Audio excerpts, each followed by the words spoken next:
We're back at Spatial Data Consultants, where we're going to catch up with Fred and Scott and head over to High Point University, where today we're flying a corridor mission down Panther Drive, which is a new entrance into the campus. So let's go ahead and catch up with the guys and see what the day is going to look like.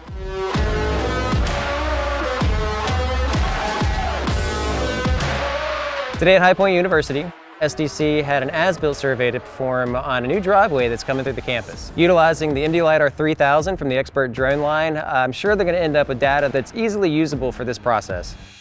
You know, the MD LiDAR 3000 is perfect for this project because we have a lot of hard surfaces here. You know, the precision is key. So the expert drone line, so the MD LiDAR 3000 and all the different various Regal payloads we sell to go along with it, as well as the high resolution camera integrated in together, you know, is able to produce some high quality data sets.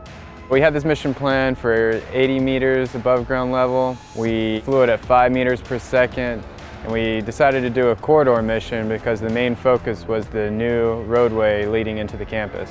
Some of the challenges we faced when arriving on site was realizing that the roadway had not been shut down as we were told it was going to be. With that being said, we shifted the mission a little bit to fly even further outside of the roadway so we weren't faced with the potential of flying over someone. Another precaution we took was placing a visual observer at the end of the corridor mission so he could quickly alert someone if they were walking into the mission's path. Today I was the visual observer, just maintaining line of sight with the drone and communicating any dangers to the drone. Today we were flying a corridor mission, so it was very far away from us in a tight constricted space. I just wanted to make sure that we didn't have any unforeseen dangers happening to the drone, whether that be in the air or on the ground. With this being an as-built survey, SDC will be able to deliver the planimetrics as well as any sort of topo features about the environment. They should be able to pick up any sort of storm structures, sanitary structures that may be a part of this as-built as well.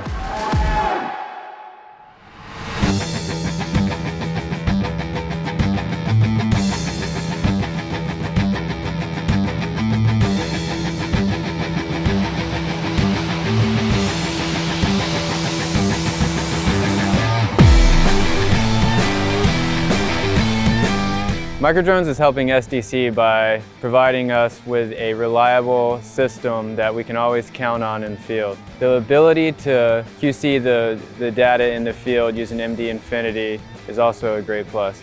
Microdrones obviously has like some of the top-notch equipment out there. We get very good data from it, and so far we haven't had any issues. If we do have any issues, we can contact somebody and get in contact very quickly and get our problems resolved. Overall, the mission went great, and I anticipate that the data is going to check out as well. Once I'm able to get back to the office and start processing the data, I expect all of the details needed for the as-built survey to be clearly visible in my point cloud and my photography. The flight only took about 11 minutes with a single uplift, and everything went safely and fine. We got the drone back on the ground, and I'm sure we're going to see some great data from this mission. Now that we've had a successful mission in the field, we'll head back to SDC's office and go ahead and process the data from today and take a look at what we ended up with.